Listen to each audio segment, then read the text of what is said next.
I would cut all taxes as much as we could. We have to first balance the budget. First, balance the budget and make sure that the budget is balanced, and that's going to take tough decisions. Those decisions is what I made in 2011 when I won the race against Maggie Hassan. I repealed her income tax on LLCs, so we lost revenue there. We cut spending in other places so we could still balance our budget without increasing our debt, and we ended up with a surplus. I thought by doing retirement reform for the state of New Hampshire that vote would have gotten me unelected. But in New Hampshire, they respected we needed a balanced budget, and I did the work it's needed. Thank you so much. An idea that has been championed by Senator Ted Cruz of Texas, who has endorsed my campaign for Congress here in New Hampshire, is abolishing the IRS. And I think after this inflation reduction,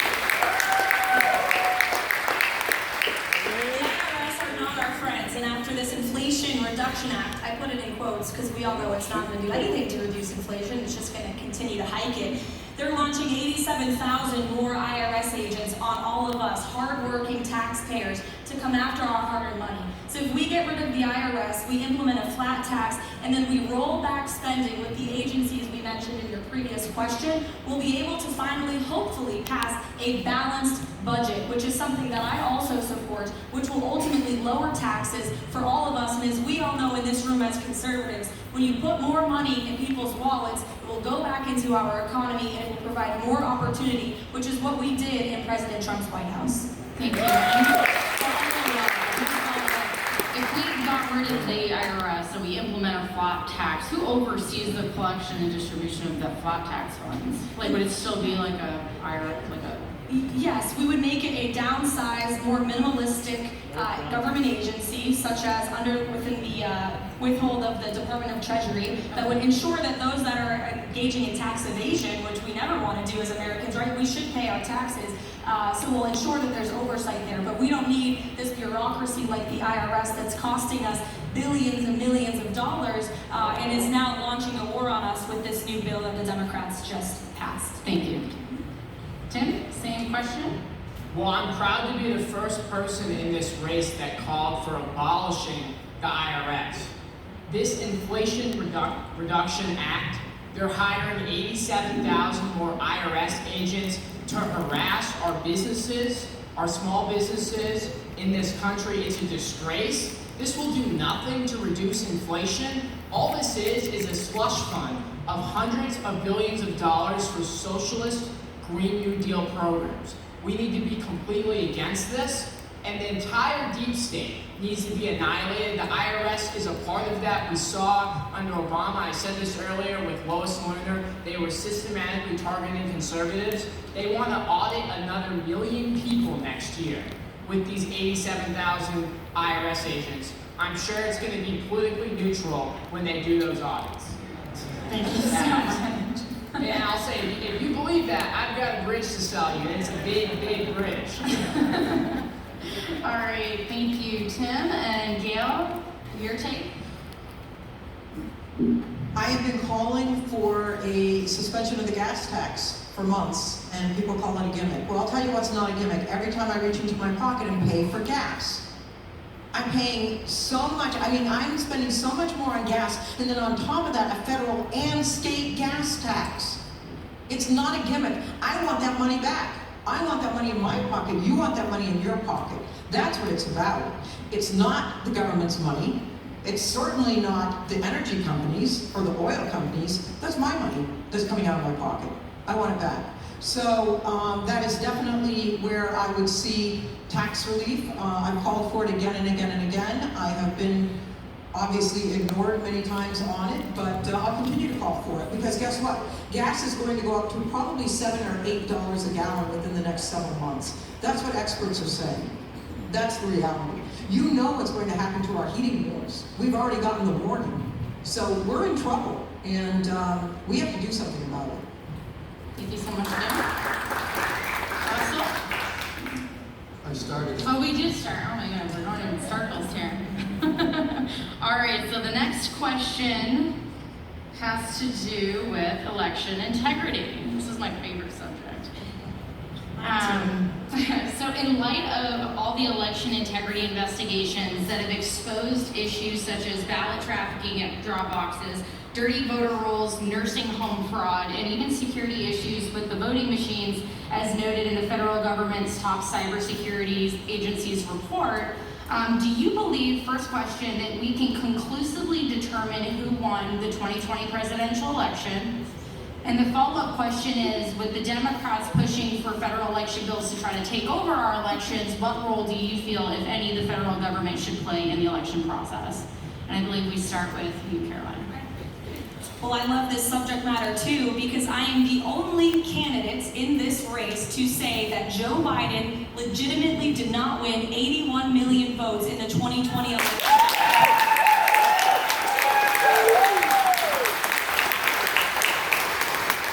I was working in the West Wing of President Trump's White House during the 2020 election.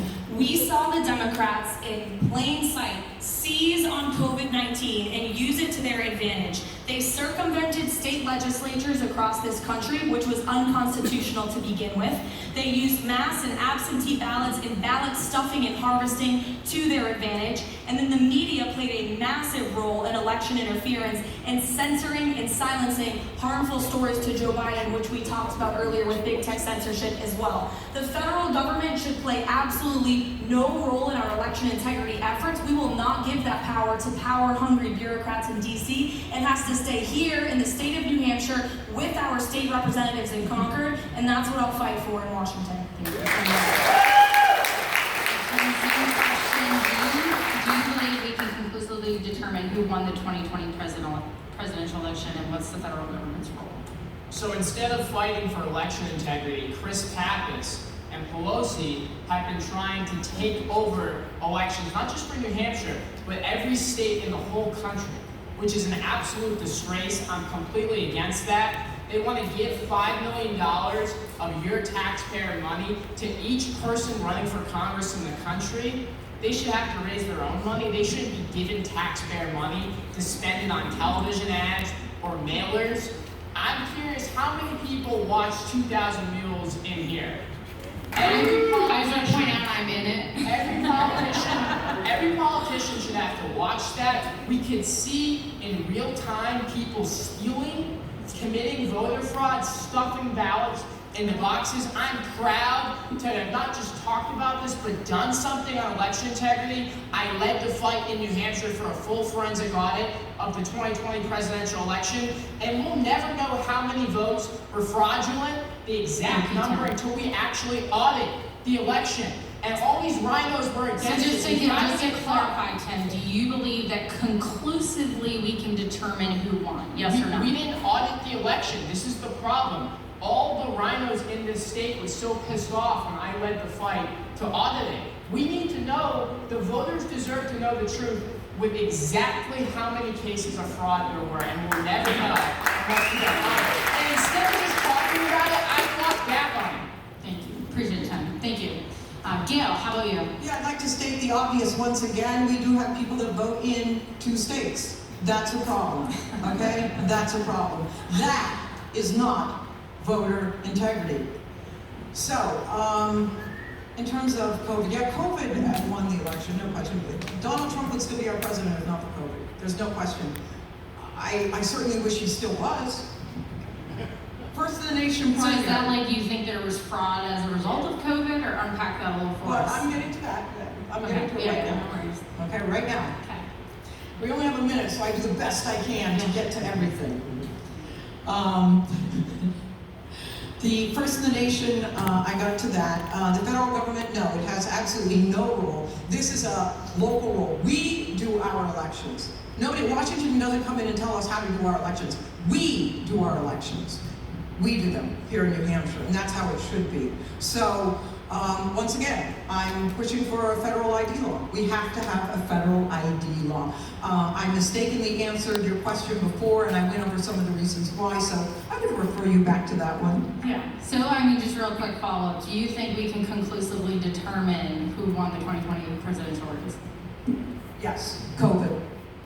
COVID won the 2020? If not for COVID, Trump would still be our president. Okay. Right now, Joe Biden is sitting in that office. He is sitting in that office, and I believe in the rule of law. I believe in the rule of law, and I'll support the rule of law. But we do have to worry about this election, and my name's on the ballot this term. Fair enough. Russell, take it away. All of those mail-in ballots are the worst place for suspicion. And we have plenty of fodder to have suspicion, and I agree. We need a full audit. That's important for the people's desire to have more faith in our elections. And if we don't do it, it's going to be just suspect for the rest of their lives. And taking over the elections by the federal government is a very wrong thing to do. Absolutely. As the person that worked with our Secretary of State often, especially with voter ID, I made sure that our elections were the soundest in the nation. And I was the prime sponsor of that bill, working with town clerks to make sure that it was seamless on day one. When that election took place, it was seamless, and the people got their faith back more in our elections because of voter ID. I will bring that same thing to Washington, but I'll make sure that the states are fully in charge. Thank you so much, Russell. So this next question is really, really important. And it's basically, politics by definition is basically warfare, right? And we know in Washington there's no shortage of corruption, money, bribery, and all the other things. There's threats, intimidation. Just look at the persecution President Donald Trump has gone through. How can these voters be sure that if you're elected and you're sent down to Washington, that you are not going to fall in line with the corruption, that you are not going to accept bribes, and that you will remain steadfast and loyal to them as voters? And we'll start with you, Tim. Well, number one, I have a proven record of being a conservative fighter. I've voted on 2,000 pieces of legislation in New Hampshire. Every single type of policy, I'm on the record. You can know exactly where I stand. I have a 100% from HRA, New Hampshire's constitutional group. If you want a hardcore conservative fighter that believes in the Constitution, send me to Washington. That's why I'm endorsed by Senator Rand Paul, and I'm against the corrupt swamp in Washington. We've got to purge the entire corrupt swamp from our government. Kevin McCarthy, Pelosi, Paul Ryan, these people are destroying our country. And the way Washington is run, the only person that can introduce legislation that gets a vote on the floor is the Speaker of the House. So if you're not against the corrupt leadership in Washington, then you're not doing anything to actually fix the country. Thank you so much, Tim. Well, this falls into life experience again. I'm certainly the only one here that spent almost 4 years in Washington, D.C., while my husband was a U.S. Senator and I was working as a reporter. So I am the only person in America who's had the opportunity to see Washington both inside and outside. Inside and outside. I interviewed the very people that were making decisions. I know how it works. Bribes? Frankly, I would be offended because we've served the country for many, many, many years and have never taken a bribe. My allegiance is always to New Hampshire. Thank you so much, Carol. Russell, same question. Yes, I want to say thank you, Tim Baxter, for serving. It's great. If you've done 2,000 votes, I've probably done 14,000. Maybe more. And that's all based on honesty and integrity. When I hire people to work at Army Restaurant Company for the past 38 years, building that company, growing jobs and needing more help, it's always been number one, hire integrity, hire honesty, and you get the best workers, you get the best results. I pride myself in doing that, being transparent in my decision making, always being open-minded in my decision making, not making rash decisions, brash decisions, or just to be in the newspaper decisions. Always making my decisions, calculated decisions. That's what I've done for 14 years in public service. And I'd like to continue to do that in Washington, D.C. with that experience. I'll be able to work on day one, right away, knowing how to run a committee. Those things I've learned after 14 years in service. Thank you so much, Russell. Well, I grew up just down the road from here in the little town of Atkinson in a very hard-working small business family. In fact, my mother and father surprised me and came out to join me today. I went to school in this district. I graduated from St. Anselm College, and I got to Washington, D.C. working in President Trump's White House by applying for a position online in the dining hall at St. A's. That's how I got down to Washington, to get down there to drain the swamp alongside President Trump. And if you want to know who the true homegrown conservative fighter is in this race, follow the money. Because I am proud to be supported by more patriots in this state of New Hampshire than any candidate in this race by far.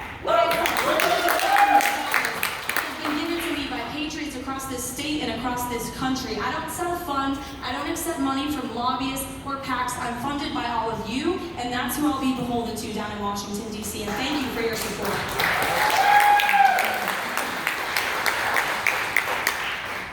We started a little bit last time. Okay, so this next question has to do with January 6, 2021.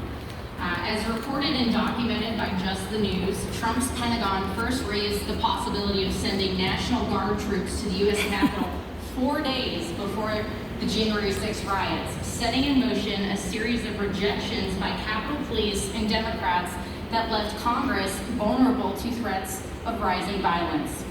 Would you support an investigation into Nancy Pelosi, Chuck Schumer, and other Democratic leadership that turned down President Trump's request for National Guard troops days before the breaching of the Capitol, who only turned around and accused him of inciting the very violence he sought to prevent? And we're going to start with you, Gail. Well, this is, I think all of us would agree. I mean, obviously, we all think that there should be an investigation. Absolutely, there should be an investigation. This January 6th hearings that have been on television have just been impossible because we aren't hearing from the other side. We aren't hearing from the other side. You know, when you have a true case and you're in court, you hear from two sides, right? You hear from the prosecution and the defense. Well, we're not hearing from the other side. So everything we hear, we just have to kind of, disregard. We don't know what happened. We don't know. I mean, we need to hear from the Capitol Police. We need to hear from all of the people along the line that haven't had the opportunity to step up and talk about what happened. Yes, we need to find out. We need a full investigation. No question about it. Thank you so much, Gail. Russell? I'm just going to reiterate what you said. We definitely have to have a better system, a more bipartisan system of investigating this day, this tragic day. Anytime we have violence and riots, we need to investigate those things. Are there core causes? What are they on the day of, or just in terms of riling up people to do what's wrong? And we got to make sure we stand with law enforcement, make sure that we don't have this happen again. And if we don't send in people to make the place secure, it can happen so much easier, and that's exactly what did happen. And to me, it was one of the darkest days, as well as all the riots that took place during that whole year leading up to it. One riot here, one riot there, and then this riot as well. I did not appreciate this in the time of our history, and we need to gather together strong and make sure we investigate that for sure. Thank you so much, Russell. Caroline? We absolutely need to ensure that when we take back the House, we hold, once again, a congressional hearing. Every committee, by the way, in Congress should be an oversight committee because we need to play a massive role in looking at the government's knowledge of January 6th, Nancy Pelosi's role. We need a simple answer to this question. Who is Ray Epps? And where is he? These are the questions that Congress should be answering, and it shows this is the best example of the Democrat regime making primetime hearings out of the January 6th sham partisan witch hunt committee that Nancy Pelosi has bended every rule in the book to try and paint Donald Trump as the culprit of this when we're not having investigations into the botched Afghanistan withdrawal, into Hunter Biden's laptop, into the clear corruption of this president and this administration. Nancy Pelosi's husband is insider trading in broad daylight, and Congress is turning a blind eye to that. So we need to get back on track, investigate January 6th, and all of the other priorities that actually matter to the American people. Thank you so much. Tim? Well, I think we all know this, but Pelosi is one of the most corrupt and cynical, evil people in America. You see the way she's making millions off of her insider trading. She's got to go. We've got to ban insider trading and stock trading for members of Congress that are profiting off of their position in power. You see lobbyists, this revolving door, the whole corrupt process that the swamp uses to enrich themselves and destroy the American people and our freedom in the process has got to go. The January 6th committee is a giant sham, is a witch hunt. This is another example of them going after President Trump. And they say that this is about, getting to the bottom of the violence on January 6th, but there's absolutely no pressure or no energy to investigate BLM. And all their riots and all their violence destroying properties all across America. So this is just a total double standard from the Democrat Party.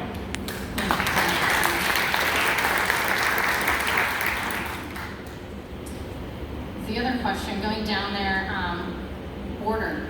It's a big crisis at the border right now. So just hot take, what are you guys going to do about it in Washington?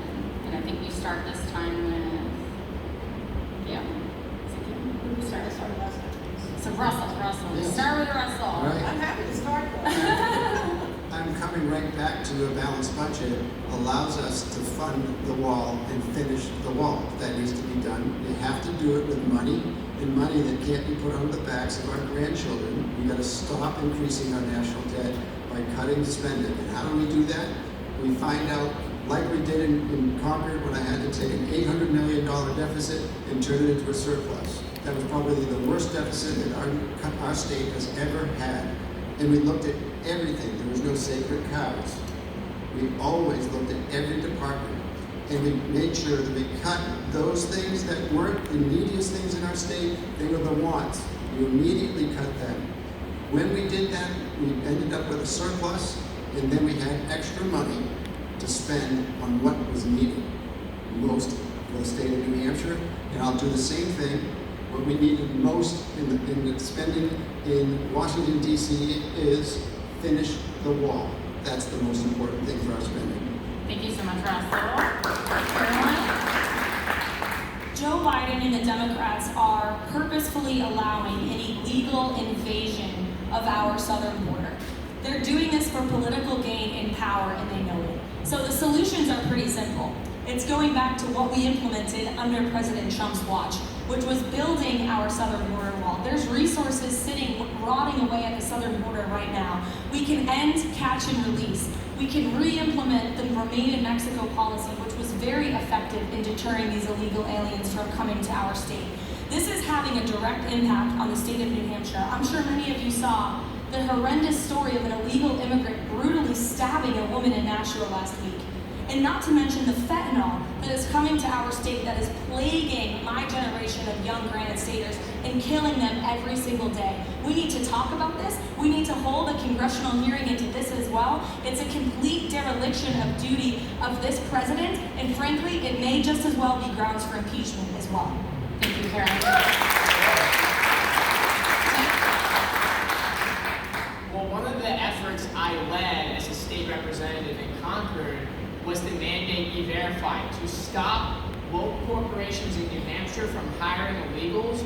We don't want illegal aliens in New Hampshire or in this country. We have to have zero tolerance for illegals. We have to secure our border. We have to build the wall, and we have to do it now. And we've got to get tough on illegal aliens. We have a diversity lottery. Let's talk about our legal immigration system for a second. We accept 50,000 immigrants every year in the name of diversity. That's insane. We should have an immigration policy that puts America first. That's why we can never have amnesty in any way, shape, or form. And the other thing we have to recognize is before we send all this money to Ukraine, we should be building the wall first.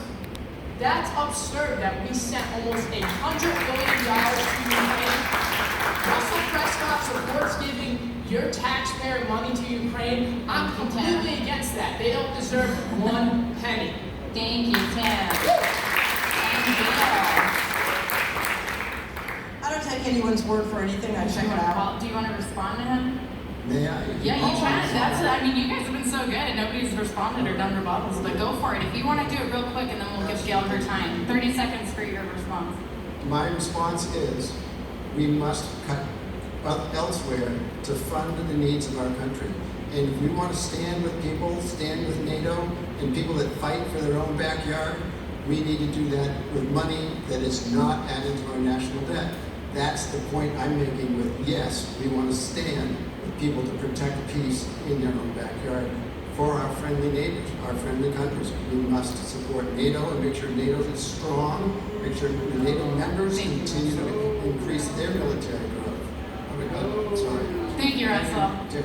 All right. We'll give Gail an opportunity now, her take on the border and how to fix what's going on down there. Well, I just want to say that I don't take anyone's word for anything, so I went to the border. I'm the only one in this race who's been to the border. Matt Bowers has been running for 4 years and still hasn't gone to the border. You have to go somewhere and talk to people to find out what's going on, and I did that. And I spent several days. Brandon Judd, president of the Border Patrol Council, he showed me where the wall ends, where there is no wall, and showed me how the millions of people are coming across the border. I am the only one that has the endorsement from the Border Patrol Council. What will I do? I will get on Homeland Security. I will file bill after bill after bill. I will be a pain in the ass to Joe Biden. I'll finish the wall. Find the money, we'll finish that wall. And we gotta close the asylum loophole. We have to close the loophole because that is what's allowing them to stay in this country while they're awaiting their hearings. They can't do that. They have to stay in their original country and await their asylum hearing. Thank you, Gail. We started with you, right, Russell? Yes, you did. Okay, so next one, we got a question from the audience. It's, will you vote to impeach Merrick Garland? We start with you, Caroline. I saw that Marjorie Taylor Greene of Georgia submitted articles of impeachment against Merrick Garland yesterday, and absolutely Congress should hold impeachment hearings into Merrick Garland, and frankly, all of the other corrupt actors in this administration as well. All right, thank you so much. How are you? Well, there's nothing to hold hearings on. We should just get it done and remove him from office. The DOJ and the FBI are totally out of control, and I keep hearing this, well, we've got to investigate the FBI, we've got to find the truth about the documents. We already know what happened. They are targeting Trump. You see rhinos all the time. They use hearings as cover, so they don't actually do anything. We need to gut the FBI and the DOJ like a fish. The FBI should be gone. We should send back needed law enforcement functions to the states where it won't be politicized. But this whole hearing stuff, this should be done with. We've seen the FBI targeting conservatives for years. They've got to go. Thank you so much, Tim. Gail, will you vote to impeach Merrick Garland? So here's the bottom line. What happened in the raid was abominable. I can't even imagine being Melania and having people go through my closets, go through my things. It is this is a trust problem, a huge trust problem. How do we trust the FBI if they are doing things like this? This is a trust issue. Who's the head? Yeah, well, he said that he was the one that sanctioned it, so he's the one that has to be held responsible. Does that mean impeachment? I'm not sure how impeachment in his position works. I would find that out. I would never comment on something I don't know all the facts about, but can he be impeached through a process in his position? I'm not sure about that. Can he? That's a great question. I mean, if she's submitting it, right, you can take a Yes. vote on it, so Congress You can. can impeach cabinet officials. I don't know. Well, then we would take a vote on it. I Okay. absolutely would encourage taking a vote if impeachment So is a if you possibility. legally have the ability to vote on it, would you vote yes? I would vote yes. Thank you. Appreciate it. All right, Russell, your Yes, take. I would vote yes as well. I've been talking about it all during this debate. Transparency is so important. Transparency will give us the faith in our law enforcement. It has to be done. And having the person at the number one position in charge under impeachment would be a very, very national event, the biggest transparency you can get. And I would vote for that so that law enforcement can have their day to be able to speak clearly to the American people, as well as both sides of the story. So I would definitely vote for that. Oh, that's awesome. We have 4 people here that would vote to impeach Merrick Garland. Shout out to whoever else is We're gonna move into our rapid fire questions. And speaking of